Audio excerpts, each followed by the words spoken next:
As a batsman பயங்கர failure ஆகிட்டார் அவர் test கிரிக்கெட்டில். கடைசி டெஸ்ட்டில் இந்த மாதிரி ஆனதுனால அவர் மைண்டில் கொஞ்சம் நம்ம ஓரளவுக்கு ஃபிட் ஆகுமா இந்த ஃபார்மேட்டுக்குன்னு ஒரு ரொம்ப நாளாக ஒரு கேள்விக்குறி இருந்திருக்கலாம். அஸ் ஏ ஸ்பெஷலிஸ்ட் ஓப்பனர் பேட்டராக அவரை எடுத்துகிட்டு போகிற மாதிரி தான் திங்க் பண்ணியிருந்ததா தகவல் வெளில வந்துட்டு இருந்தது. கண்டிப்பாக அதை நான் மறுக்கிறேன். ஏன்னு கேட்டிங்கன்னா, இஃப் அட் ஆல் அவர் டீமுக்குள்ளே பிளேஸ் இருந்ததுன்னா அவர் கேப்டன்சி இருக்கிறதுனால தான் இருந்திருக்கும். ஏன்னா ஆஸ் அ பிளேயராக அவரோட பர்ஃபார்மன்ஸ் பண்ணிங்கன்னா 3 சீரீஸாக ஒன்றுமே கிடையாது. அந்த பிளேயருக்கு தெரியும் அட் எனி இப்போ எந்த பாயிண்டில் நம்ம ரிட்டையர் ஆகணும்னு சொல்லிட்டு.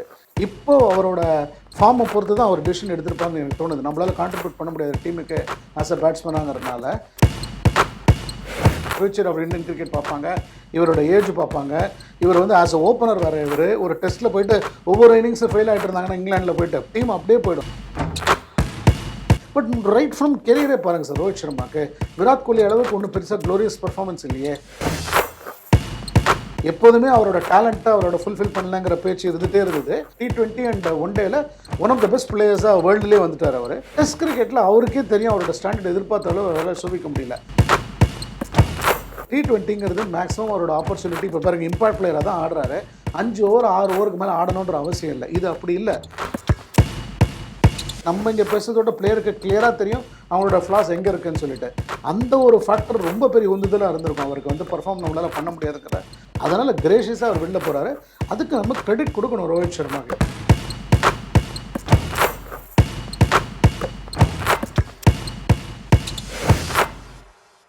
கிரிக்கெட் ஒன்லி நேயர்களுக்கு வணக்கம். ரோஹித் சர்மா டெஸ்ட்லேருந்து ரிட்டையர்மெண்ட் கொடுத்துட்டாரு. ஸோ இதை பற்றி நம்மகிட்ட டீட்டெயிலாக பேசுறதுக்காக நம்ம கூட இன்றைக்கி கிரிக்கெட் அனலிஸ்ட் சௌரிராஜன் சார் நம்ம கூட இருக்கார். அவர்கிட்ட பேசுகிறோம். சார் வணக்கம் சார். வணக்கம் ஈஸ்வர் சார். டெஸ்ட் கிரிக்கெட்லேருந்து சடனாக ஓய்வை அறிவிச்சார் ரோஹித் சர்மா. எப்படி பார்க்குறீங்க இதை? டைமிங் வேணால் சடன்னு சொல்லலாம், ஆனால் முடிவு சடனான்றது தெரியல. ஏன்னு கேட்டிங்கன்னாக்கா, பார்டர் கவாஸ்கர் ட்ராஃபிலே கடைசி டெஸ்ட்டு அவர் ஆப்ட் அவுட் பண்ணார். அவர் ஆப்ட் அவுட் பண்ணாரா இல்லை கம்பீர் வந்து அவரை வெளியில் உட்கார வச்சாரான்றது தெரியல. ஸோ அப்போலேருந்தே வந்து ஒரு டெஸ்ட் கிரிக்கெட்டில் அவரோட பிளேஸ்னா 2-3 சீரீஸாக சுத்தமாக சரியான பர்ஃபார்மன்ஸே இல்லை Rohit Sharma as a batsman. பார்த்தீங்கன்னாக்கா நியூசிலாந்து சீரீஸில் ரொம்ப ஸ்ட்ரகிள் அவருக்கு. அதுக்கப்புறம் பார்டர் கவாஸ்கர் ட்ராஃபிலையும் இன்னும் ரொம்ப பர்ஃபார்மன்ஸ் ரொம்ப கம்மி. ஆஸ் அ பேட்ஸ்மேன் பயங்கர ஃபெயிலியர் ஆகிட்டார் அவர் டெஸ்ட் கிரிக்கெட்டில். கடைசி டெஸ்ட்டில் இந்த மாதிரி ஆனதுனால அவர் மைண்டில் கொஞ்சம் நம்ம ஓரளவுக்கு ஃபிட் ஆகுமா இந்த ஃபார்மேட்டுக்குன்னு ஒரு ரொம்ப நாளாக ஒரு கேள்விக்குறி இருந்திருக்கலாம். அப்போ அது மாதிரி இருந்ததே தவிர கொஞ்சம் பேச்சு என்ன அடிபட்டதுன்னா அவர் இங்கிலாந்து போவாருங்கிற மாதிரி தான் எதிர்பார்த்தோம்.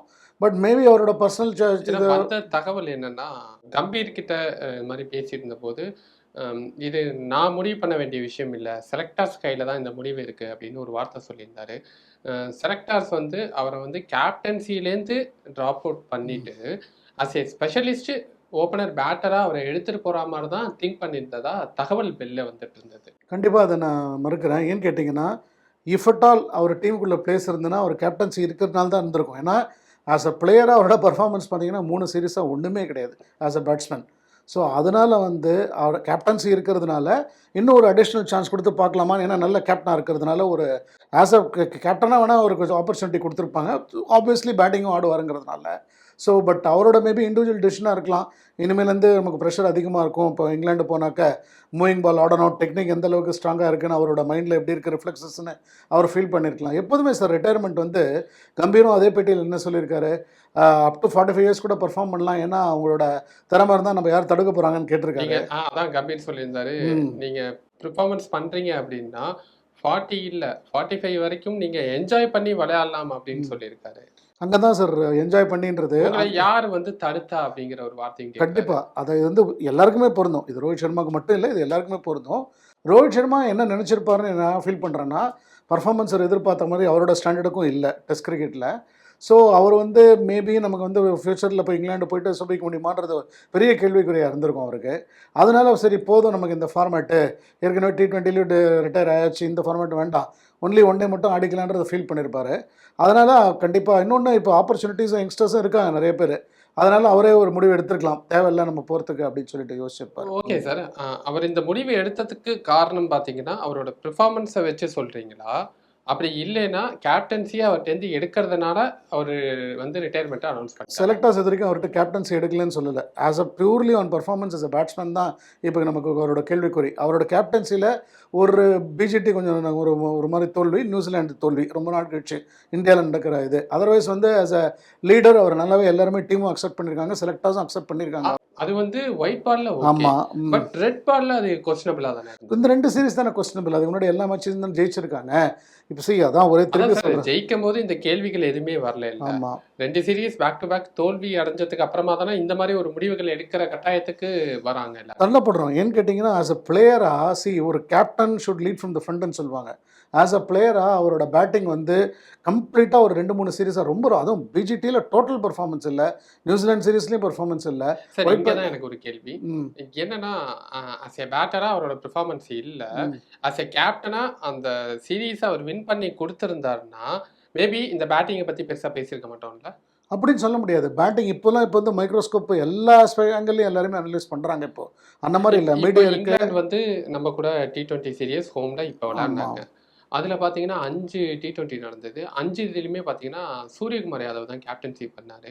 பட் ஆனா அவர் பேட்லேருந்து பெருசா ரன் வரவே இல்லை. பட் ஆனா அங்க யாரும் அவர் பேட்லேருந்து ரன் வரலன்னு கொஸ்டின் பண்ணவே இல்லை. ஏன்னா அவர் அந்த 4 T20 வின் பண்ணி கொடுத்துட்டாரு. இது நல்ல கேள்வி. சூரியகுமார் பார்த்தீங்கன்னா T20 ஒரே ஃபார்மேட் தான் ஆடுறாரு. அவர் வந்து ஓரளவுக்கு ஒரு 2 இயர்ஸாக நம்பர் 1 பேட்ஸ்மேனாக இருந்திருக்காரு வேர்ல்டில். ஃபார்ம் வந்து ஒரு டெம்பரரி கிளாஸஸ் பர்மனெண்ட்னு சொல்லுவாங்க. ஸோ திரும்பி வந்து இப்போ பார்த்தீங்கன்னா ஐபிஎல்லில் பயங்கரமாக விளையாட ஆரம்பிச்சிட்டார் இந்த வருஷம் சூரியகுமார். ஸோ அவருக்கே ஒரு கான்ஃபிடன்ஸ் அவர் மேலே. ரோஹித் சர்மா கேஸும் ரெண்டுத்தையும் லிங்கே பண்ண முடியாது சார். இல்ல as a captain to captain சொல்றேன். இப்ப ஆமா. நடக்கிற விஷயங்களை நான் ஈக்குவலைஸ் பண்றேன். கேப்டன் 2 ஃபார்மேட்டுமே வேறையே. கேப்டன் டு கேப்டன் பார்க்கும்போது ரோஹித் சர்மாவோட ஏஜும் சூரியகுமாரோட ஏஜும் பாருங்கள். Rohit Sharma fag end of the career 38 இருக்கார். இனிமேல் நமக்கு ரிஃப்ளெக்ஸஸ் ஸ்ட்ராங்காக இருக்குமா, மூவிங் பால் ஆட முடியுமான்ற அவருக்கே ஒரு கேள்விக்குறி வந்துருக்கும் தனக்குள்ள. நம்மளே நிறைய டிஸ்கஷன்ல பேசியிருக்கும். அவர் வந்து நீங்க தான் சொல்லியிருக்கீங்க அவரே வந்து கேப்டன்சியை விட்டு விலகணும் அப்படிங்கிற மாதிரிலாம் நிறைய பேசப்பட்டுட்டு இருந்தது. நான் என்ன இன்னொரு ஒரு இதில் நம்ம பேசும்போது சொல்லியிருக்கேன் அப்படின்னாக்க, அந்த பிளேயருக்கு தெரியும் இப்போ எந்த பாயிண்டில் நம்ம ரிட்டையர் ஆகணும்னு சொல்லிட்டு. இப்போ அவரோட ஃபார்மை பொறுத்து தான் அவர் டிசிஷன் எடுத்திருப்பார்னு எனக்கு தோணுது. நம்மளால் கான்ட்ரிபியூட் பண்ண முடியாது டீமுக்கு ஆஸ் அ பேட்ஸ்மேனாங்கிறதுனால. அவர் வந்து ஒரு கால் எடுத்திருப்பார், இனிமேல் நமக்கு டெஸ்ட் கிரிக்கெட் வேண்டான்ட்டு.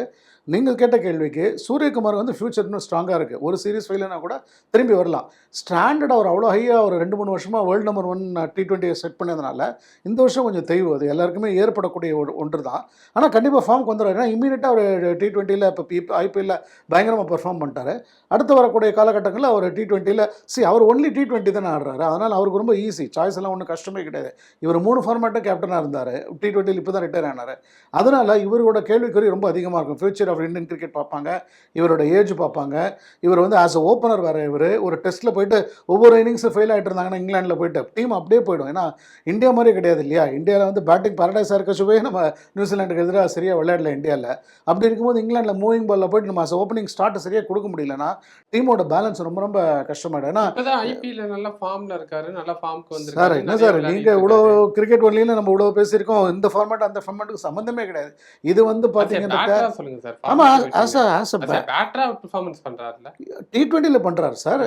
அது வந்து டெஸ்ட் கிரிக்கெட்டில் கண்டினியூஸாக ஃபெயில் ஆயிருக்காரு. அவரோட ரிஃப்ளெக்ஸ் டெஸ்ட் கிரிக்கெட் அந்த சீரீஸ்ல ஃபெயில் ஆகலைன்னு சொல்லுங்க. எது அந்த சீரீஸ்ல ஆமாம் யாரு வந்து சக்ஸஸ் பண்ணான்னு சொல்லுங்களேன். இப்போ ரோஹித் சர்மா பார்த்தீங்கன்னா ஒரு சீரிஸ் மட்டும் இல்லை சார், ஆஸ்திரேலியா சீரீஸ்லேயும் பயங்கர ஃபெயிலியரு. நியூசிலாந்து அவரோட 15 இன்னிங்ஸோட எடுத்து பாருங்கள், ஒரு 50 தான் அடிச்சிருக்காரு. அவரோட ஆவரேஜ் இந்த லாஸ்ட் 20 இன்னிங்ஸில் 22-20 கீழே தான் இருக்குது ஆவரேஜ். கிட்டத்தட்ட நியூசிலாண்டில் பார்த்தீங்கன்னா 6 இன்னிங்ஸ் விளையாடி. ஆமாம், 6 இன்னிங்ஸில் 91 ரன், ஒரு 50. ஆமாம், நீங்களே ஆவரேஜ் பார்த்துக்கோங்க எவ்வளோ கம்மியாக இருக்காங்க. அதே மாதிரி விராட் கோலி எடுத்திங்கன்னா ஒரு இன்னிங்ஸ் 93 ரன், 70 ஹையஸ்ட் ஸ்கோர். ரெண்டு பேருமே ஆவரேஜ் பார்த்தீங்கன்னா 15 தான் இருக்காங்க. ஆமாம். அதுக்கப்புறம் ஆஸ்திரேலியா சீரீஸில் இவர் கோலி ஒரு செஞ்சுரி அடிச்சிட்டார்ல உங்களுக்கு. ஓகே, அதனால் வந்து கோலியோட இன்னும் அவரோட சார் கோலிக்கு வந்து ஃபிட்னஸ் ஸ்ட்ராங்காக இருக்குது. இன்னும் அவர் பிலீவ் பண்ணுறாரு, அவரோட ரிஃப்ளெக்ஸஸ் நல்லா இருக்கு. கம்பேர் பண்ணல கோலி ரோஹித் கம்பேர் பண்ணல. ஆமாம், எல்லா பிளேயரையுமே சொல்கிறேன் நான். அந்த பிஜிடி சீரீஸ் எடுத்துட்டா நீங்க ஜெய்ஸ்வால் அண்ட் KL ராகுல் தான் பெர்ஃபார்மன்ஸ் பண்ணாங்க. அதை தவிர நன் அதர் தென் யாருமே பெருசா பெர்ஃபார்மன்ஸ் பண்ணலைங்கிறேன். அந்த இடத்துல நம்ம ரோஹித்தை மட்டும் கேள்வி கேட்கறதுக்கு காரணம் அவர் கேப்டனா இருந்ததுனால. இப்போ ரோஹித்தை யாருமே கேள்வி கேட்கல சார். இந்த ரிட்டயர்மெண்ட் முடிவு எதனாலன்னு பார்க்குறோம் நம்ம. சரிங்களா? அவர கேள்வி கேட்டிருந்தா கேப்டன்சி பத்தி பேசியிருக்க மாட்டாங்க இங்கிலாந்து டூருக்கு. அவரோட அவரா எடுத்த கால்னு நான் ஃபீல் பண்றேன். ஓகே. தன்னோட முடிவு என்னால இனிமேல் கான்ட்ரிபியூட் பண்ண முடியாது as a batsman to the டீம்ங்கிறதுனால, அவர் வந்து ரொம்ப கௌரவமா ஒதுங்கிக்கிறாரு. மேபி பின்னாடி கொஞ்சம் ஃபோர்ஸஸ் டிஸ்கஷன் நடந்திருக்கலாம். இந்த மாதிரி உங்களுக்கும் யூ ஆர் ஆல்மோஸ்ட் 38 இனிமேல் ஃபியூச்சர் ஆஃப் இந்தியன் கிரிக்கெட் பார்க்கணும் நம்ப. ஓப்பனர் வந்து ஸ்ட்ராங்கா இப்போ சாய் சுதர்ஷன் மாதிரி ஒரு பிளேயர் ஸ்ட்ராங்கா நிற்கிறாரு. அப்புறம் அபிமன்யு ஈஸ்வரன் ஒவ்வொரு டூரா போறாரு. அவருக்கு இன்னும் சான்ஸே குடுக்கல. ஸோ ஃபியூச்சருக்கு வந்து இவங்களுக்கெல்லாம் சான்ஸ் குடுக்கறதுக்கு நீங்க வந்து ஒரு ரிட்டயர்மெண்ட் வேணா கன்சிடர் பண்ணுங்கன்னு அவர்ட்ட ரிக்வெஸ்ட் பண்ணியிருக்கலாம்.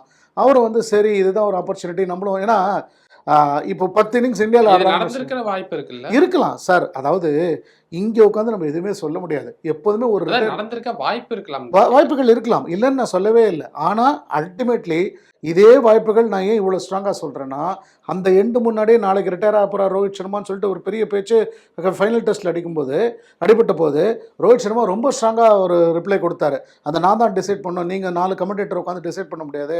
உங்கள் கையில் மைக் இருக்கிறதுனால நீங்கள் இஷ்டத்துக்கு பேச முடியாது. அதை நான் தான் டிசைட் பண்ணோன்னு சொன்னார். இப்போ மேபி அவர் இப்போ யோசிச்சிருப்பாரு ஒரு டைம் அதுக்கப்புறம். இது வந்து அவரோட டிசிஷன் தான். ஏன் எனக்கு தெரிஞ்சு மேபி நீங்க சொல்ற மாதிரி இந்த செலக்டர்ஸ் பேனலும் உட்கார்ந்து அவர்ட்ட கண்டிப்பாக பேசி பேசியிருப்பாங்க. ஏன்னா அவரெல்லாம் ரொம்ப சீனியர் கிரிக்கெட்டர்.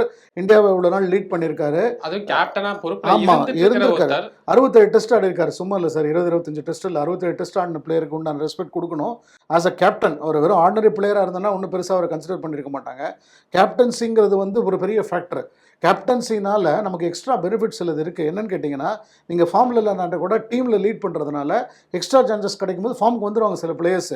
அந்த மாதிரி தான் விராட் கோலிக்கும் ஆயிருக்கு, இவருக்கும் எல்லாருக்குமே ஆயிருக்கு.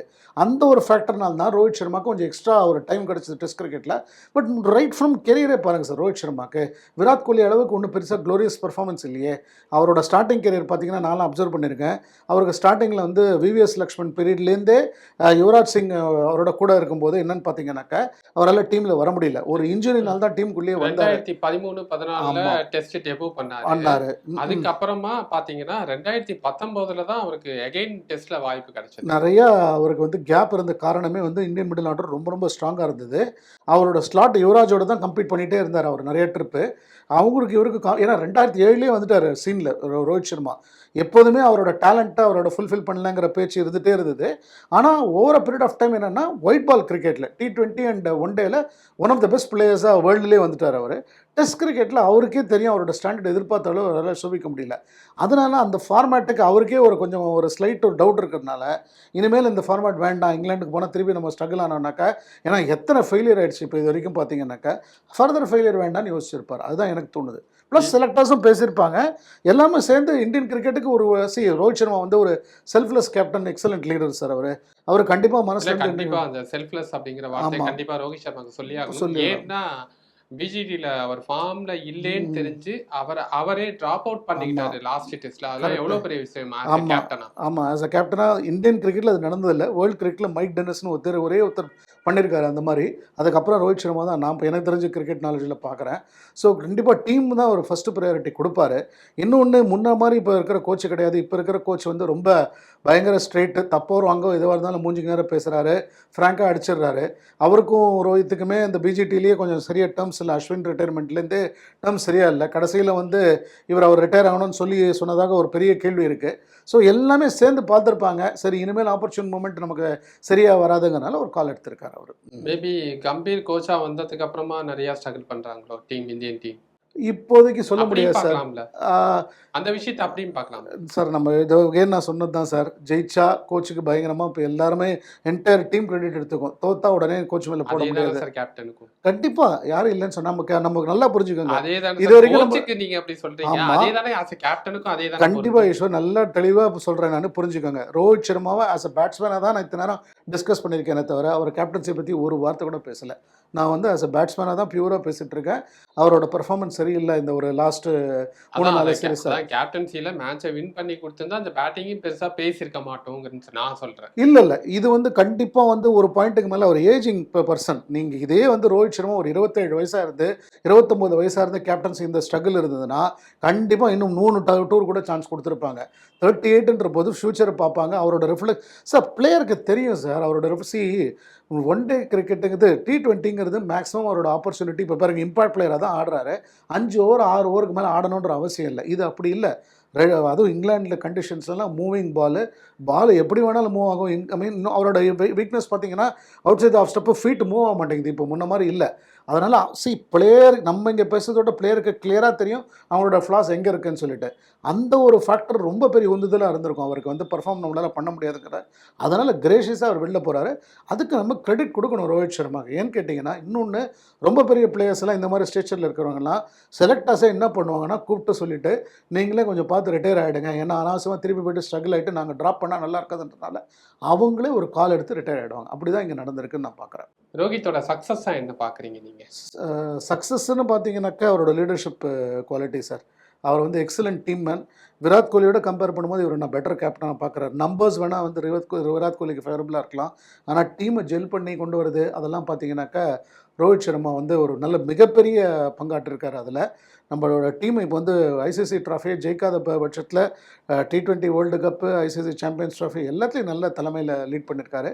என்ன இப்போ அடுத்த கேள்விக்குறினா யாரை லீட் பண்ண போகிறாங்க நெக்ஸ்ட்டுங்கிறது தான் நம்ம பேசணும். இப்போ யாரா இருப்பா? என்னோட ஆப்ஷன் வந்து 3 பேரை யோசிச்சிருப்பாங்க. விராட் கோலி ஒரு ஆப்வியஸ் கேண்டிடேட்டாக வராரு. ஆனால் என்ன ப்ராப்ளம்னாக்க அவர் பிஜிடிலேயே ஒரு ஃபஸ்ட்டு டெஸ்ட் ரோஹித் ஆடாத போது அவர் வந்து கௌதம் கம்பீர் விராட் கோலி லீடுன்னே போட்டார். ஆனால் அவர் வந்து ஏற்கனவே என்கிட்ட இந்த கேப்டன்ஷிப் பறிக்கப்பட்டதுனால எனக்கு இன்ட்ரெஸ்ட் இல்லைன்னு சொல்லிட்டாரு. அதனால் விராட் கோலி ஒரு சக்ஸஸராக வரமாட்டார். அவருக்கு 2 சாய்ஸ் 100% முன்னாடி நிற்குது. ஒன்று பும்ரா, இன்னொன்று சுப்மன் கில். பும்ராவுக்கு இருக்கிற ப்ராப்ளம் என்னென்னு கேட்டிங்கனாக்கா அவர் வந்து அப்பப்போ கொஞ்சம் பிரேக் எடுக்கிறார். ஏன்னா அவரோட பாடி ஸ்ட்ரக்சருக்கு வந்து போலிங்கோட ஆக்ஷன் வந்து அடிக்கடி இன்ஜுரி ப்ரோனாக இருக்கிறதுனால அவர் வந்து ஃபுல் சீரீஸ் ஆட மாட்டார்ன்ற ஒரு கேள்வி இருக்குது. இப்போ இங்கிலாண்டில் 2 டெஸ்ட்டு 3 டெஸ்ட் அப்படி தான் ஆடுவார்னு ஒவ்வொரு சீரீஸ்லையுமே. அதனால் அவர் ஃபுல் ஃபிளெஜ்ட் கேப்டனாக போட மாட்டாங்க. சுப்மன் கில் தான் ஆப்வியஸ் சாய்ஸாக தெரிகிறாரு எனக்கு. ஏன்னு கேட்டிங்கன்னா, எப்போதுமே இந்தியன் கிரிக்கெட் வந்து பாரிங் கபில் தேவ் மெயின்லி பேட்ஸ்மேனை தான் ஃபேவர் பண்ணியிருக்கு ஒரு கேப்டனாக. வேர்ல்டு கிரிக்கெட்டே அப்படி தான். பாரிங் இம்ரான் கான் யாருமே ஒரு அவுட்ஸ்டாண்டிங் போலிங் கேப்டனாக இருந்ததே கிடையாது. பேட்டிங்க்கு தான், பேட்ஸ்மேனுக்கு தான் மெயினாக ப்ரிஃபரன்ஸ் கொடுப்பாங்க. சுப்மன் கில் 3 ஃபார்மேட்டும் ஆடக்கூடிய பிளேயரு. வயசும் 25 தான். நல்ல ஃப்யூச்சர் இருக்குது அவருக்கு. ரெட் பாலில் ஓரளவுக்கு சர்டனிட்டியாக இருக்கார். கொஞ்சம் 2-3 சீரீஸ் சரியாக ஆடலை. பட் அவரோட ஸ்டாண்டர்ட்ஸ்க்கு அவர் கூட இருக்கிற டேலண்ட்டுக்கு அவரை தான் நான் ஃப்யூச்சராக பார்க்குறேன். எனக்கு தெரிஞ்சு பும்ரா தான் ஆக்சுவல் கேண்டிடேட்டு. ஆனால் ப்ராப்ளம் என்னென்னா அவரோட ஃபிட்னஸ்னால அவருக்கு கொடுக்க மாட்டாங்கன்னு எனக்கு தோணுது. மோஸ்ட் ப்ராபப்ளி என்னோட ப்ரெடிக்ஷனில் Shubman Gill will be the next Indian captain in test cricket. ஓடிஐயில் இவர் லீட் பண்ணுவார்னு பிசிசிஐ சொல்லிட்டாங்க. ரோஹித் சர்மா லீட் பண்ணுவாங்க. அவரே ஸ்டோரியில போட்டிருக்காரு. ஆமாம், நம்ம ஓடிஐல சந்திப்போம்னு விராட் கோலி போட்டிருக்காரு. பட் பிசிசிஐ இதில் பிசிசிஐயில் வந்து இல்லை, விராட் கோலியும் அதுக்கு மறு ட்வீட் போட்டிருக்காரு. Looking forward to meeting you in ஓடிஐஸ்னு போட்டிருக்காரு. பிசிசிஐ என்ன சொல்லியிருக்காங்கன்னா அவர் ஓடிஐயில் கேப்டனாக இருப்பார் ரோஹித் சர்மான்னு போட்டு சொல்லியிருக்காங்க. இது வந்து T20க்கு ஆப்வியஸ்லி இப்போது 3 ஃபார்மேட்டுக்கு 3 கேப்டன் இந்தியன் கிரிக்கெட்டுக்கு இப்போது வராப்ப மாதிரி ஒரு சூழ்நிலை இருக்குது இப்போதைக்கு. சுப்மன் கில் தான் வருவார்னு டெஸ்ட் கேப்டனாக என்னோட ஸ்ட்ராங் அசம்ஷன். ஓகே சார், பார்க்கலாம் என்ன நடக்க போகுதுங்கிறது தெரியாது. உங்கள் அசம்ஷன் எந்த அளவுக்கு ட்ரூ ஆகுது அப்படிங்கிறத ரொம்ப நாள் இல்லை, இன்னும் ஒரு 2 தினங்களில். ஆக்சுவலாக பார்த்தீங்கன்னாக்கா ஈஸ்வர் நமக்கு கிடைச்ச தகவல் படி ஃபஸ்ட் வீக் அனௌன்ஸ் பண்ணுறதா இருந்துதான் டீமு. அதுக்கப்புறம் IPL முடியட்டும், இதோட பர்ஃபார்மன்ஸ் கொஞ்சம் பார்த்துக்கலாம் அப்படின்ட்டு. அதனால் கேப்டன்சியும் கொஞ்சம் டிபேட்டில் ரோஹித் சர்மா ஒரு டெசிஷன் ஸ்ட்ராங்காக எடுத்துருக்க மாட்டார் போல் இருக்கு. வரான்னு சொல்லியிருப்பார். அப்புறம் அவருக்கே டவுட் இருந்ததுனால கொஞ்சம் டிஸ்கஸ் பண்ணியிருப்பாங்கன்னு நினைக்கிறேன். கூடிய விரைவில் நீங்கள் சொல்கிற மாதிரி நமக்கு கிளியராக டீமும் தெரியும், அதை கேப்டனும் தெரியும். டீமை பற்றி என்ன எப்படி இங்கிலாண்டில் பண்ணுவாங்கன்னு நம்ம ஃபியூச்சரில் டிஸ்கஸ் பண்ணலாம். கண்டிப்பாக சார். இவ்வளோ நேரம் உங்கள் கருத்துக்களை பகிர்ந்துக்கிறதுக்கு ரொம்ப நன்றி. நன்றி ஈஸ்வர்.